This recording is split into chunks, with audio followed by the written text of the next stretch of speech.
last year. And he was a steadfast pillar in terms of quality, and as head of quality and compliance, he never let any standards slip at University. So what we want to do is obviously honor him with a special presentation ceremony. It will be done by the staff here, and I would like to say a few words about him because I've known him from 2009. So ladies and gentlemen, today we are also celebrating a remarkable milestone, which is one of my distinguished colleagues, Phil Hodgkinson, who is retiring after 10 years of dedicated service with University. I've known Phil from 2009 when he was a principal at another college, but we got together way back in 2014 August when he started. Obviously we worked together from then on as quality. He was the quality manager. Now we've had a number of conversations, we've had agreements, disagreements over the years, but his journey is quite fascinating. I am 49, my dad is 77. Phil is 80. We call him the senior statesman. I've never met anybody who has 64 years of working experience. So he himself is a living legend. People who have worked, have seen World War II, have seen how gas and electricity, hot water came into our houses in Britain, and he has very different tales in terms of his tales of engineering. He started off as a blacksmith.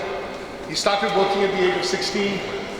And then slowly and gradually got into education, and he has had, in the last 64 years of his experience, some 24, 25 years of experience has been in higher education. He was also one of the colleagues behind this establishment of the City College of Manchester, which is now UCHED.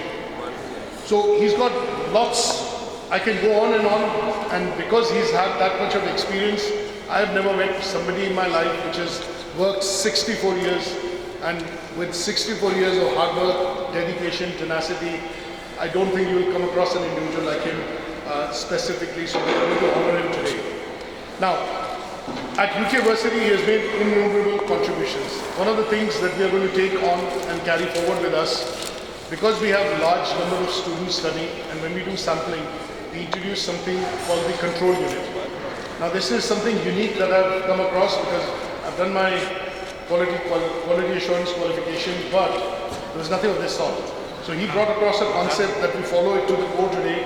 So when we look at sampling, we look at control units when we have learners, more than 10 learners in a particular cohort.